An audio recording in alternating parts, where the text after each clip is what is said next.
성경 말씀 출애굽기 15장 22절 말씀부터 26절 말씀까지 같이 봉독하도록 하십시다. 모세가 홍해에서 이스라엘을 인도하며 그들이 나와서 수르 광야로 들어가서 거기서 사흘 길을 행하였으나 물을 얻지 못하고 마라에 이르렀더니 그곳 물이 써서 마시지 못하겠으므로 그 이름을 마라라 하였더라. 백성이 모세를 대하여 원망하여 가로되 우리가 무엇을 마실까 하며 모세가 여호와께 부르짖었더니 여호와께서 그에게 한 나무를 지시하시니 그가 물에 던짐에 물이 달아졌더라.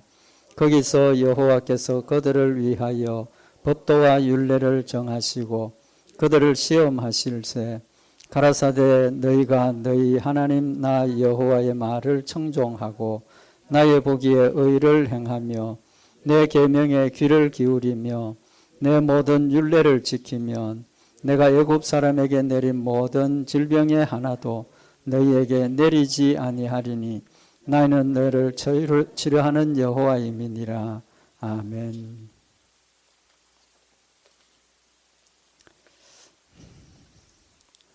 우리 이 본문 말씀은 이스라엘 백성들이 하나님의 축복으로 애굽을 나와서 앞에 홍해가 가로막혀 있고 뒤에 애굽 군대가 쫓아오는 그런 위험한 상황에서 하나님께서 홍해를 가르시고 육지처럼 건너게 하셔서 이제 본격적으로 광야 생활이 시작이 되는 거죠.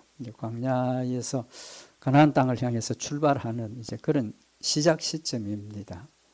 그 중에 제일 먼저 이스라엘 백성들이 광야에서 당하는 어려움을 겪는 내용입니다. 뭐 설명을 안 드려도 다 아시는 내용이지만 광야를 이제 출발해서 사흘 길을 갔다가 그동안 뭐가 없었습니까? 물이 없어서 이제 목마르고 이제 그런 상황이 되었죠. 마라라는 곳에 가서 도착해서 보니까 마침 물이 있었습니다. 그렇죠? 얼마나 반가웠겠습니까? 반가워서 물을 탁 마셨는데 어떻습니까? 그 물이 써서 못 마시게 되는 거예요. 써서 못 먹게 되니까 그곳 이름도 마라라는 뜻이 쓰다는 뜻입니다. 쓰고 괴롭다 이제 그런 뜻인데 이스라엘 백성들이 그 상황에서 뭘 합니까? 원망하죠. 불평하고 모세에 대해서 불평을 하면서 24절에 보면 백성이 모세를 대하여 원망하여 가로되 우리가 무엇을 마실까 원망했습니다. 한번 우리 상황을 바꿔놓고 지금 내가 이 상황이면 어떻게 하겠는가? 내가 이 상황이면 무엇을 하겠는가? 한번 잠깐 생각을 해보십시오. 아마 우리 성도들 다 신앙이 좋으시니까 홍해를 건너는 일이 얼마나 놀라운 일입니까? 그죠? 그래서 출애굽기 15장에 보면 1절부터 이스라엘 백성들이 너무 감격하고 놀라워서 하나님 외엔 다른 분이 없습니다. 이렇게 찬양을 했는데 사흘 만에 마실 물이 없어서 원망했다는 겁니다. 우리 성도들 같으면 어떻게 하겠습니까? 제가 대답을 안 하셔도 내가 충분히 알 수 있을 것 같은데 하나님 앞에 엎드려서 하나님 물이 씁니다. 물 좀 주십시오. 아마 우리 성도들 그렇게 기도하셨을 것 같습니다. 그런데 지금 이스라엘 백성들이 지금 그곳에서 한 게 모세를 원망한 거죠. 모세를 원망한 겁니다. 그래서 출애굽기 14장 31절에 보면 이스라엘이 여호와께서 애굽 사람들에게 베푸신 큰 일을 보았으므로 백성이 여호와를 경외하며 여호와와 그 종 모세를 믿었더라. 홍해를 건너고 난 뒤에 이스라엘 백성들이 마음이 열려졌다는 거예요. 적극적으로 하나님의 그 놀라운 일을 보고 하나님을 경외하고 또 하나님 감사하고 찬양하고 또 모세도 믿었다. 분명히 그렇게 기록이 되어져 있습니다. 그럼에도 불구하고 출애굽기 15장 11절에 여호와의 신중에 주와 같은 자 누구니까 주와 같이 거룩하며 영광스러우며 찬송할 만한 위엄이 있으며 기이한 일을 행하는 자 누구니까 극찬을 하는 거죠. 하나님밖에 없다. 하나님밖에 없다. 그런 확실한 믿음을 가지고 감격해서 하나님 앞에 영광을 돌렸습니다. 그런데 사흘 만에 물 때문에 원망하고 불평하는 겁니다. 물론 사람의 심리가 물을 만났으니까 얼마나 반가웠겠습니까? 그죠? 반가워서 물을 탁 마셨는데 쓰니까 그 배반감이 얼마나 크겠습니까? 물론 그런 충격 때문에 원망하고 불평했을 수도 있겠지만 지금 이 상황에서 이스라엘 백성들이 할 수 있는 것은 하나님 앞에 엎드려서 기도하고 놀라운 능력을 받지 않습니까? 하나님 물 좀 달게 마실 수 있도록 해 주십시오. 모세는 어떻게 했습니까? 오늘 25절에 보면 백성들이 원망하니까 모세가 여호와께 부르짖었더니 모세는 그래도 지도자답게 하나님 지금 이거 어떻게 해야 됩니까? 하나님께 기도하는 모습을 지금 보이고 있는 겁니다. 성경에 이런 상황에서 우리가 해야 될 일을 교훈을 하고 있습니다. 몇 가지 한번 생각을 해보십시오. 속으로. 제일 먼저 하나님이 뭐라고 말씀을 하십니까? 지금 이들이 뭐 때문에 원망합니까? 뭐 때문에 염려합니까? 마시는 물 때문에, 그죠? 마시는 물 때문에. 육신의 문제를 가지고 원망하고 불평하고 있는 겁니다. 낙심하고. 마태복음 6장 25절에 보면 그러므로 내가 너희에게 이르노니 목숨을 위하여 무엇을 먹을까? 무엇을 마실까? 몸을 위하여 무엇을 입을까? 염려하지 말라. 목숨이 음식보다 중하지 아니하며 몸이 의복보다 중하지 아니하냐. 공중의 새를 보라. 심지도 않고 거두지도 않고 창고에 모아들이지도 아니하되 너희 천부께서 기르시나니 너희는 이것들보다 귀하지 아니하냐. 그러므로 염려하여 이르기를 무엇을 먹을까 무엇을 마실까 무엇을 입을까 하지 말라. 이는 다 이방인들이 구하는 것이라 너희 천부께서 이 모든 것이 너희에게 있어야 할 줄을 아시느니라. 염려하지 말라 그랬습니다. 뭘 먹을까 뭘 입을까. 근데 그 먹는 그 문제도 그냥 보통 먹는 문제가 아니라 목숨을 위하여 무엇을 먹을까. 한 일주일쯤 열흘쯤 굶고 나면 죽을 가능성이 많습니다. 그러니까 내 목숨을 유지하기 위해서 먹을 걸 찾는 그 갈급함, 그것조차도 하지 말라는 겁니다. 염려하지 말라는 거예요. 목숨을 위해서 무엇을 먹을까, 무엇을 마실까 염려하지 말라라고 말씀을 하십니다. 이유가 뭡니까? 하나님께서 이 모든 것들을 너희에게 있어야 할 줄을 아시느니라. 하나님이 알고 계신다는 겁니다. 그러니까 내 생명 누구 손에 맡겨야 됩니까? 하나님 손에 맡기고 하나님 데려가시고자 하시는데 굶어 죽게 하셔서 데려가시고자 하시면 그 방법으로 따라갈 수밖에 없는 겁니다. 하나님이 하시고 계신다는 거죠. 그래서 이런 육신의 문제로 염려하는 것은 누가? 이방인들이 구하는 것이다. 이방인들이 구하는 것. 이방인은 누굽니까? 믿음이 없는 사람들. 하나님을 믿지 않고 자신의 육신의 욕심을 가지고 육신의 일들을 위해서 행하는 사람들은 뭘 먹을까? 걱정해야 된다는 거죠. 해도 된다는 겁니다. 그러나 우리가 하나님의 자녀가 되었고 하나님이 나와 함께 계시고 내가 뭘 해야 되는지 뭘 먹어야 되는지 뭘 입어야 되는지 하나님 알고 계시니까 막 그 정도 것은 하나님께 맡겨두라는 겁니다. 그러면서 우리에게 뭘 하라는 겁니까? 마태복음 6장 33절에 보면 너희는 먼저 그의 나라와 그의 의를 구하라. 그리하면 이 모든 것을 너희에게 더하시리라. 우리는 먼저 뭘 생각을 해야 되느냐는 겁니다. 하나님의 나라와 하나님의 의를 구하면 이 모든 것들을 하나님께서 그 필요에 따라서 채워주신다는 겁니다. 목적이 뭐냐에 따라서 하나님께서 그 목적에 맞게 필요한 것도 주시고 건강도 주시고 하나님 함께 하셔서 그 일을 감당하게 하시는 역사를 우리에게 행하신다라고 말씀을 하고 있는 겁니다. 그래서 그러므로 내일 일을 위하여 염려하지 말라. 염려 안 하는 범위가 내일 일을 위하여 염려하지 말라. 내일 일은 내일 염려할 것이요 한날 괴로우면 그날에 족하니라. 그러니까 하나님께서 좀 여유를 주셔서 절대로 염려하지 말라가 아니라 오늘 일은 오늘만 염려하라는 겁니다. 오늘 일 가지고 염려하는 것은 하나님께서 막 그만큼은 내가 봐주마 그렇게 말씀하고 계시는 거예요. 탁 닥치면 아무리 믿음이 좋아도 딱 닥치면 그 순간에 뭐가 생깁니까? 염려가 생기지 않습니까? 두려움이 생깁니다. 그러니까 그건 하나님께서 허용을 하신다 그랬습니까? 닥쳤을 때 염려가 오고 걱정이 오고 이럴 때 그 염려와 걱정 때문에 뭐 합니까? 기도해야 된다는 거죠. 기도해야 된다는 겁니다. 그래서 우리가 첫째 염려하지 말라. 두 번째 뭐 하지 말라 그랬습니까? 염려할 일이 닥치면 뭐가 생깁니까? 염려하고 불평하고 원망하죠. 하나님께도 원망하고 불평합니다.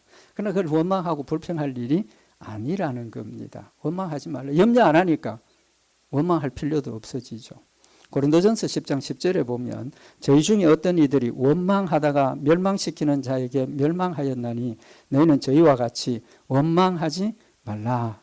이스라엘 백성들에게 하나님 앞에 원망하다가 광야 40년 동안 생활이 하나님 앞에 원망하고 불평하다가 저주를 받았지 않습니까? 불뱀이 와서 물기도 하고. 하나님께서 우리에게 원하시는 것은 염려하지 말고 원망하지 말라는 겁니다. 원망하면 뭐가 생깁니까? 불평도 생기고 다툼도 생기고 하나님의 원치 않는 그런 일들이 우리의 행동 가운데 나타나진다라는 겁니다. 그 다음에 하나님께서 적극적으로 우리에게 원하시는 것이 있습니다. 염려가 생기고 걱정이 생겼을 때 하나님께서 우리에게 뭐 하라고 하셨습니까? 늘 우리 하는 말 아닙니까? 항상 기뻐하고 범사에 감사하라. 빌립보 4장 4절에 보면 주 안에서 항상 기뻐하라. 내가 다시 말하노니 기뻐하라. 데살로니가전서 5장 16절에도 항상 기뻐하라. 쉬지 말고 기도하라. 범사에 감사하라. 이는 그리스도 예수 안에서 너희를 향하신 하나님의 뜻이니라.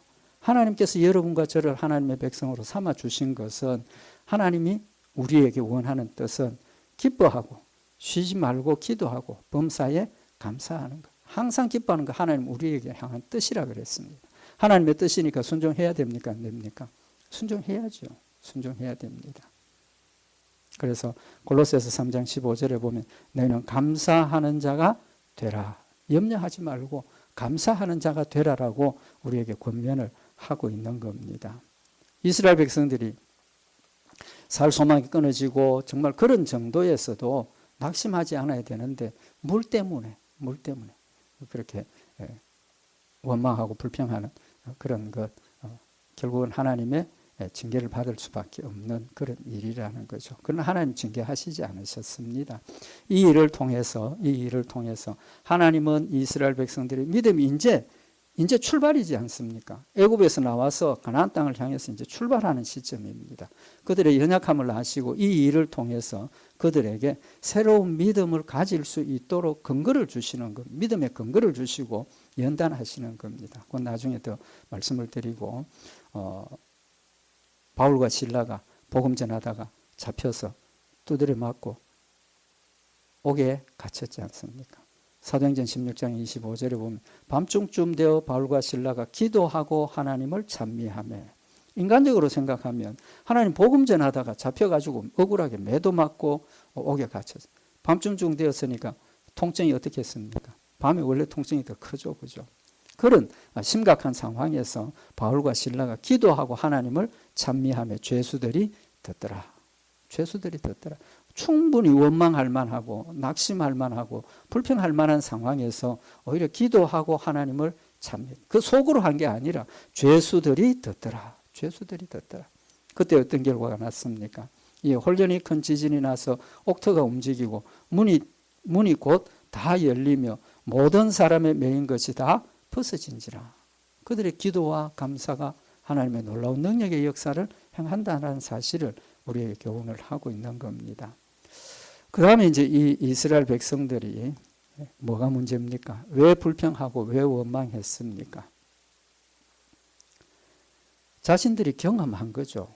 홍해를 걷는 걸 경험한 겁니다. 그죠? 좀 전에 봉독해드린 것처럼 그들이 얼마나 감격스러웠으면 스스로 세상에 신 중에 하나님과 같은 신이 없다라고, 오직 하나님만 유일한 신이라고 고백하고 찬미하고 그랬던 믿음이 한순간에 넘어진 겁니다. 그죠? 근데 사실은 한순간에 넘어졌다기보다 홍해를 건너기 전에 또 홍해를 건너고 난 뒤에 그때의 믿음을 그대로 가지고 있는 겁니다. 바꿔 말하면, 더 직설적으로 말씀을 드리면, 홍해를 건너는 역사를 경험을 했으니까 그들의 믿음이 자랐어야 된다는 거죠. 더 자랐어야 돼. 그 놀라운 역사를 체험을 했으니까 이제 물 정도는 아무 일도 아니지 않습니까? 홍해를 가르고 건너게 하시는데 물 없어서 죽도록 만드시지는 않을 거라는 거죠. 아무런 어떻게 보면 아무런 의미도 없는 그 조그만 일에 그들이 넘어졌다는 것은 믿음이 이만큼 자랐어야 되는데 자라지 못하고 있다는 겁니다. 옛날의 모습 그대로 지금 머물러 있다는 사실을 지금 우리에게 교훈을 하는 겁니다. 믿음은 자라는 거죠. 고린도전서 13장 11절에 보면 내가 어렸을 때에는 말하는 것이 어린 아이와 같고 깨닫는 것이 어린 아이와 같고 생각하는 것이 어린 아이와 같다가 장성한 사람이 되어서는 어린 아이의 일을 버렸노라. 육신의 성장을 이야기하는 게 아니지 않습니까? 내가 처음 예수 믿을 때는 어린아이와 같아서 말하는 것도 그렇고 깨닫는 것도 그렇고 신앙생활의 열매도 그렇고 모든 것들이 어린아이의 수준이었는데 이제는 신앙생활을 하면서 말씀도 깨닫게 되고 하나님의 능력의 역사를 체험도 하게 되고 믿음이 점점 쌓여서 이제는 장성한 사람이 되어서 어린아이의 일을 버렸다는 겁니다.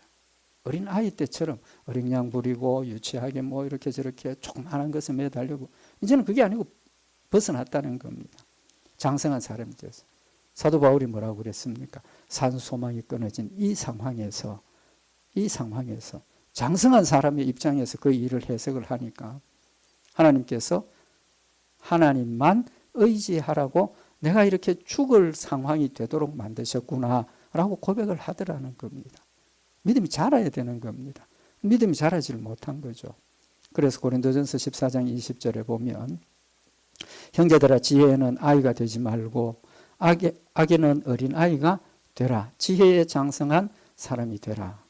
왜 지혜의 장성이라고 그럽니까?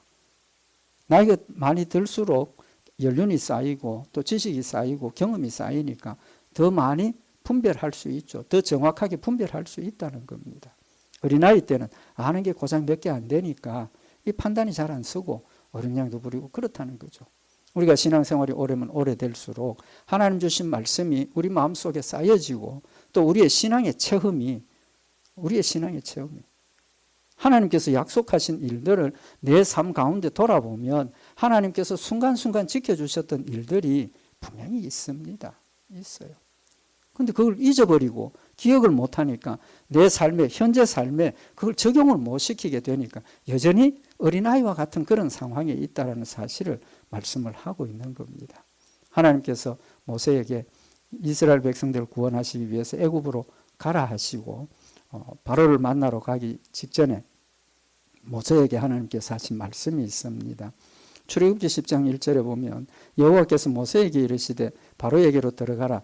내가 그의 마음과 그 신하들의 마음을 완강케 하면 나의 표징을 그들 중에 보이기 위함이며 너로 내가 애굽에서 행한 일들 곧 내가 그 가운데서 행한 표징을 내 아들과 내 자손의 귀에 전하게 하려 함이라.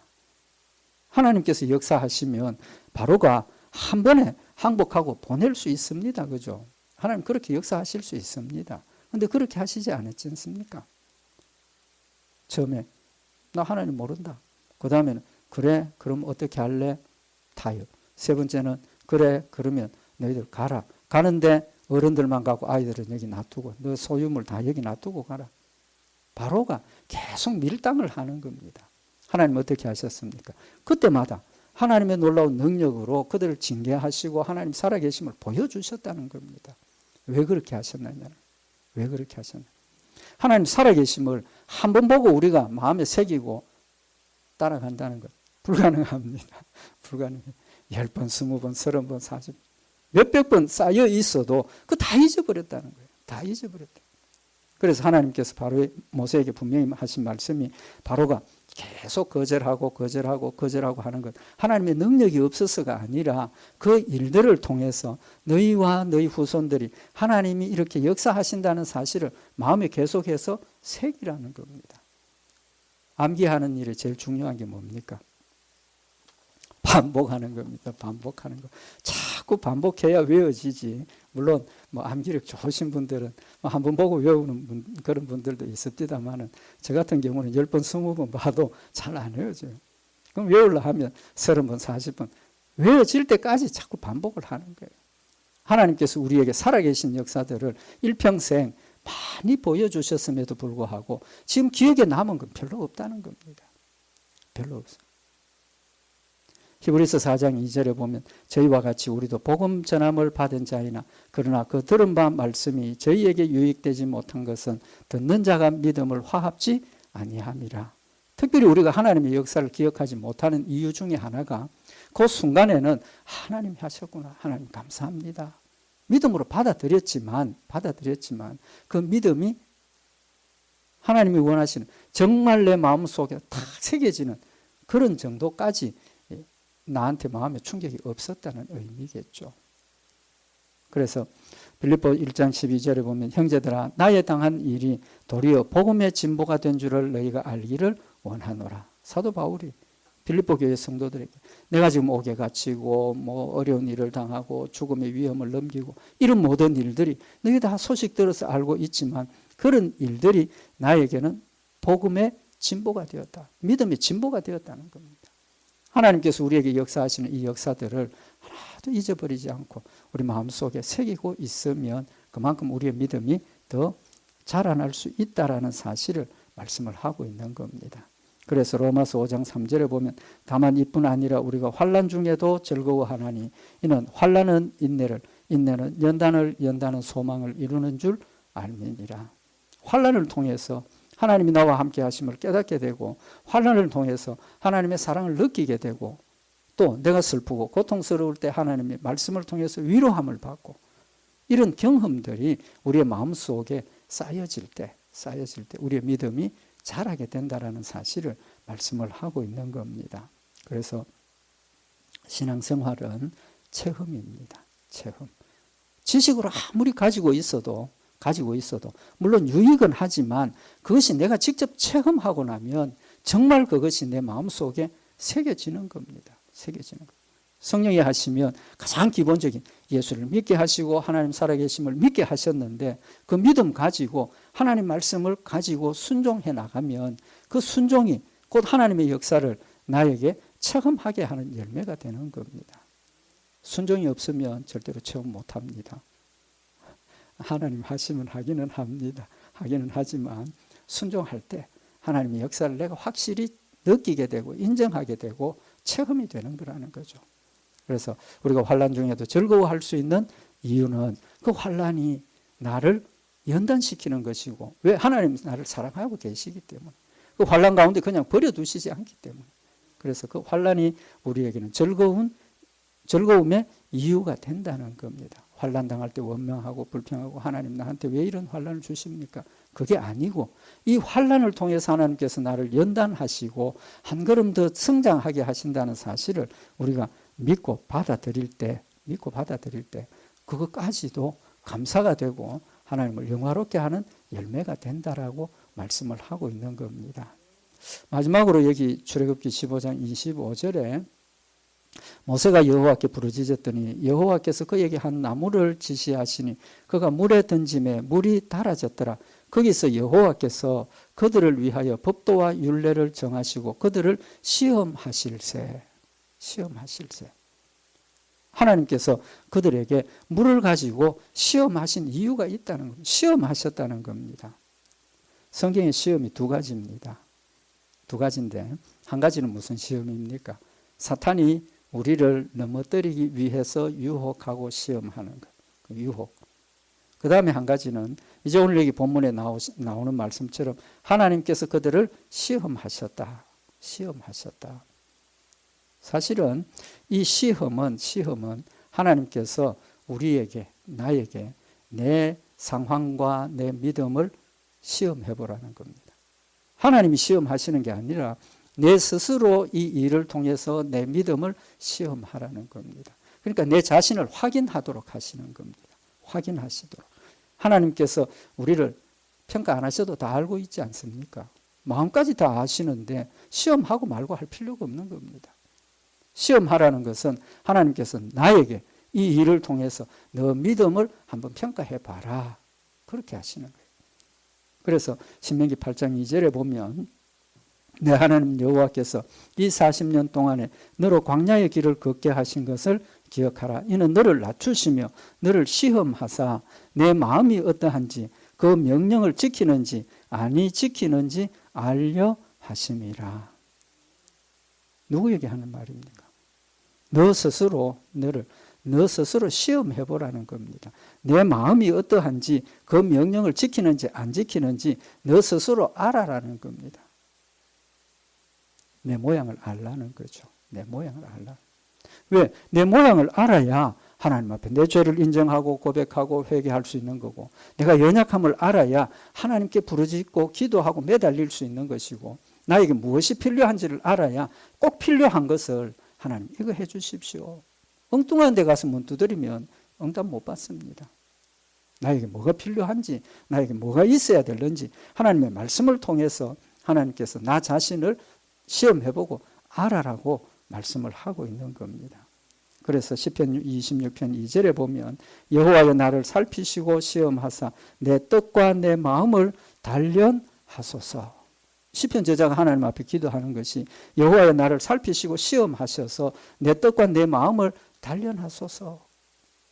오늘 이 시편 저자는 이제 말씀드린 것처럼 이 모든 시련이 내 스스로가 나를 알게 하고 내 뜻, 하나님의 뜻을 분별하게 하는 것이라는 사실을 알았기 때문에 하나님께 여호와여 나를 살피시고 시험하십시오라고 기도를 하고 있는 겁니다. 그 시험의 의미는 하나님께서 나를 통해서 내 자신을 발견하고 내 자신을 깨닫고 내 자신을 하나님 앞에 온전한 모습으로 내어놓도록 하시는 거라는 거죠. 그리고 26절에 보면, 오늘 여기 26절에 보면 가라사대 너희가 너희 하나님 나 여호와의 말을 청종하고 나의 보기에 의를 행하며 내 계명에 귀를 기울이며 내 모든 규례를 지키면 내가 애굽 사람에게 내린 모든 질병의 하나도 너희에게 내리지 아니하리니. 하나님께서 지금 뭐라고 말씀을 하십니까? 너를 시험해보고 너 지금 완전히 순종하지 못한 것도 있거든 버리고 애굽 사람들처럼 그렇게 하나님의 말씀을 거역하지 말라라고 말씀을 하시면서 약속을 주시죠. 무슨 약속을 주십니까? 너희 하나님 나 여호와의 말을 청종하고 나의 보기에 의를 행하며, 의를 행한다는 게 뭡니까? 순종한다는 거 아닙니까? 말씀대로 순종하고 또 내 계명에 귀를 기울이며 하나님 말씀에 관심을 가지고 마음에 새겨서 하나님 뜻이 뭔지를 자꾸 찾아 나가라는 겁니다. 내 모든 규례를 지키면, 하나님 말씀을 깨닫고 지키고 순종하면 약속이 뭡니까? 내가 애굽 사람에게 내린 모든 질병의 하나도 너희에게 내리지 아니하리라. 여기 뭐라고 표현을 하셨습니까? 애굽 사람들에게 내린 모든 질병의 하나도 너희에게 내리지 아니하리라. 하나님께서 애굽 사람에게 질병만 내렸습니까? 아니지 않습니까? 여러 가지 징계를 하셨습니다. 근데 유독 이 부분에서는 질병이라고 말씀을 하고 있습니다. 질병. 왜 그렇겠습니까? 지금 이스라엘 백성들이 가는 길이 무슨 길이 앞에 놓여 있습니까? 광야가 놓여 있습니다. 광야가 놓여 있습니다. 거기서 제일 문제가 뭡니까? 질병이지 않겠습니까? 질병. 가다가 뭐 발이 부러지고 뭐 찢어지고 질병이 나. 하나님께서 뭘 약속하십니까? 질병 없게 하도록 한다 라고 하시면서 나는 너희를 치료하는 여호와임이니라. 치료하는 여호와가 여기서 나타나는 겁니다. 왜 치료하신다고 하십니까? 길 가다가 발이 부러지고 길 가다가 발이 찢어지고 상처가 나고 감기가 걸리고 질병입니다. 만약에 질병이 나면 하나님께서 어떻게 하신다는 겁니까? 너희 질병을 치료하시겠다는 거예요. 질병 걱정하지 말라는 겁니다. 앞으로 당할 그런 광야의 험난한 길에서 신체적인 어떤 손해가 오고 위험이 오고 그런 것 걱정하지 말라. 왜? 하나님 치료하시는 하나님이시라. 치료하시는 하나님. 치료만 하십니까? 아니죠. 치료만 하시는 거 아닙니다. 그럼에도 불구하고 이 시간에 치료하시는 하나님이라고 말씀을 하시는 겁니다. 질병 내리지 않겠다는 겁니다. 순종하면 질병 내리지 않겠다. 만약에 너희가 불순종하고 질병을 받았을 때 너희가 회개하고 돌아서면 내가 치료해 주시겠다고 하나님이 약속을 하고 있는 겁니다. 하나님 그러니까 이 마라의 물을 통해서 제일 중요한 게 뭡니까? 그 일을 통해서 지금 이스라엘 백성들에게 하나님이 하시고 싶은 말씀을 지금 하는 겁니다. 앞으로 질병 걱정하지 마라. 뭘 먹을까 염려하지 말라. 만나도 주셨지 않습니까? 물이 없을 때 반석에서 물이 나게 하셔서 생명을 유지하게 하셨다는 겁니다. 앞으로 되어질 모든 일들을 염려하지 않을 수 있도록 초창기에 처음부터 하나님께서 보여주시고 말씀을 통해서 마음에 새겨주시는 이런 세밀하고 정확무호한 하나님이시라는 사실을 지금 우리에게 교훈을 하시는 말씀인 겁니다. 우리 앞에 모든 게 놓여 있습니다. 여러 가지 어려움이 있을 수 있습니다. 우리 앞에 어떤 일이 닥칠지 모르지만 하나님께서는 그 모든 일들을 다 막아주시고 해결해 주시고 지켜주시고 끝까지 천국 데려가시는 하나님이시라는 사실을 우리에게 교훈을 하시는 말씀입니다. 하나님 잊어버리지 마십시다. 하나님 잊어버리지 마십시다. 하나님 말씀 마음에 늘 새겨서 그 말씀대로 믿고 의지하고 말씀대로 순종하면서 하나님의 뜻을 이루는 아름다운 열매들이 우리 삶 가운데, 우리 교회 가운데 평생 맺혀지기를 원합니다. 기도드리십시다. 사랑의 하나님 아버지, 저희들 사랑하셔서 순간순간 우리를 깨우쳐 주시고 깨닫게 하심에도 불구하고 저희들 아직도 영안이 어둡고 영의 귀들이 막혀져 있고 육신의 욕심에 빠져 있어서 하나님의 놀라운 능력의 역사들을 깨닫지 못하고 때로 원망하고 불평하는 어리석음을 주님 앞에 다시 한번 고백합니다. 그럼에도 불구하고 하나님 버리지 아니하시고 계속해서 여러 가지 일들을 통해서 모든 일들을 통해서 우리에게 하나님을 깨닫게 하시고 하나님의 뜻을 분별하게 하시고 하나님 말씀대로 순종하게 하시는 줄 믿고 감사를 드립니다. 늘 깨어있는 저희들이 되게 하시고 늘 하나님 말씀 마음에 새기는 저희들 되게 하시고 하나님 사랑의 능력의 역사들을 마음에 새겨서 어떤 일이든지 염려하지 않게 하시고 항상 기뻐하고 범사에 감사하며 쉬지 않고 기도하며 주의 뜻을 이루어가는 복된 열매들만 있도록 주님 채워주시옵소서. 우리 주 예수 그리스도의 이름으로 기도드리옵나이다. 아멘.